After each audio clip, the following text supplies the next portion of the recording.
Hi guys, we have another question from section 1.4. This one is number 19. So it's also only going to involve the same limit that we just found a minute ago. So I don't know if I'm sure you read the section carefully. There are basically four things that come from that limit of difference quotient. There is, of course, the derivative. There is the slope of a tangent line, instantaneous rate of change. Okay, so all that come from the limit of the difference quotient. This is why I mentioned a couple of videos ago, that's one of the most important quotient in calculus. So right now he wants us to, ultimately they wants us to find the equation of a tangent line to the graph of the function f of x, which happen to be 2 over x at a certain order pair, certain point. They give you like 2-3 different ones. So I'll do one of them for you, because once we get the slope of a tangent line, then we're just going to use the point slope form from college algebra to get the equation. Okay, so I'll do it for one of the points. Probably the lengthiest amount of work is going to be find the slope. Don't forget the slope of tangent line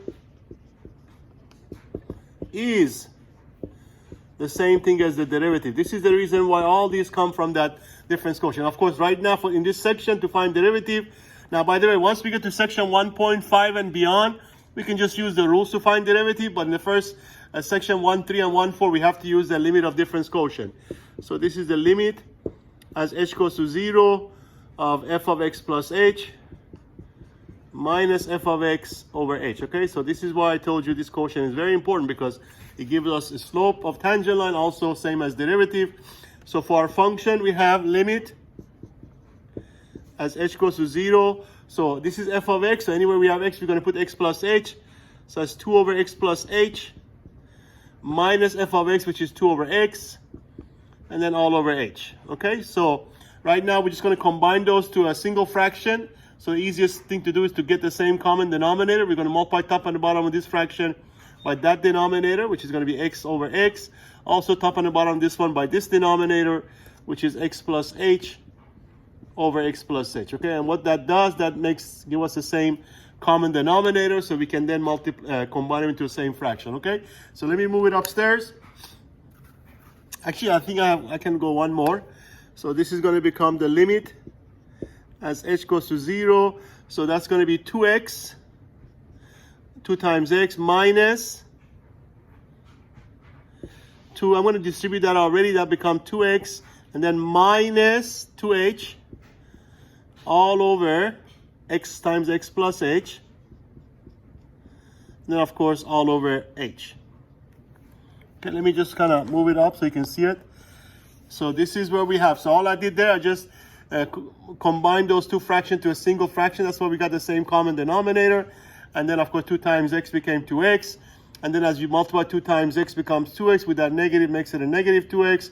2 times h becomes 2h. With the negative again, become negative 2h. Okay? So this is what we have so far. I'm going to go ahead and put it up here so you can see it better.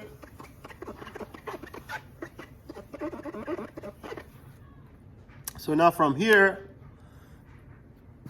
don't forget this is going to give us the limit of the slope of a tangent line, okay? Once we find it. So now that becomes the limit as h goes to 0. So the 2x and negative 2h cancel each other out. So all you're left with is negative 2h over x times x plus h. But also don't forget the h on the bottom. Anything divided by h means times 1 over h. So I'm going to go ahead and make that 1 over h. Because over h means over h over 1. Of course, as you know, fraction divided by fraction is top time reciprocal of the bottom, which becomes 1 over h. So now the h's cancel each other, which is always going to happen, by the way. So now we have limit as h goes to 0. All you're left with is negative 2 over x times x plus h. So now we're going to plug in 0 in place of h. The only place h shows up is there, so that becomes 0, which means only this becomes x. And of course, x times x will give you x squared. So at the end of the day, negative 2 over x squared is the derivative, which of course will also give us the slope of a tangent line. But don't forget, the slope is a number. So once you get your derivative, I'm going to go ahead and make a note of that. So f prime is going to be negative 2 over x squared. So that gives us the derivative, which also will give us the slope. Now to get the slope at, let's say at the point, the first order pair is 1, 2. So to get the slope, we're just going to find that, take the derivative, evaluate at that x value. Remember, your x is 1. So you're going to replace x with 1. So for the next order pair, whatever the x coordinate is, you replace the x with. That's how you get a slope from the derivative, right? Derivative is a function, but a slope is a number, right? So the way you get that number is by plugging that x value in place of your x into a derivative. So the actual, I'm going to use m for slope from algebra, is going to be -2 at this point, of course. 1 squared, which of course 1 squared is 1, so that's -2. So now you have your slope. Of course, you have your order pair, so now you're just going to go to algebra and use the point slope form to get the equation. So I'm just going to set it up real quick. So now we have the slope of a tangent line by using our derivative at that order pair. So now we're ready to get the actual equation of tangent line. So this is what we call, and this kind of takes you back to college algebra. This is the equation, that's what they want, of the tangent line at the order pair 1, 2. So that to get that equation, we're going to use y minus, remember the point slope form, y minus y1. Of course, your y1 is 2 equals m, the slope, which we found to be -2, times x minus x1, which of course is 1. So there's your equation. Most of the time, people like to have it in the slope-intercept form, y by itself. So if you want to put in that form, which I think the back of the book does, so we're just going to go ahead and distribute the negative. So that becomes -2x plus -2 times -1 plus 2. And then to have the y by itself, we're just going to add 2 to both sides.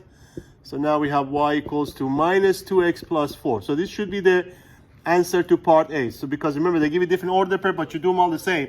So you don't have to go find derivative again. We already had the derivative, I believe, -2x squared. You're just going to take the different order pair, plug in the x value, get the slope, and then go through the same steps with the point slope form. But this should answer your first part, okay? So you can do it similarly. But let me know, guys, if you still have more question about this one, okay? So I'll make another video. So there's one more question. I'll make a video on that one in just a second.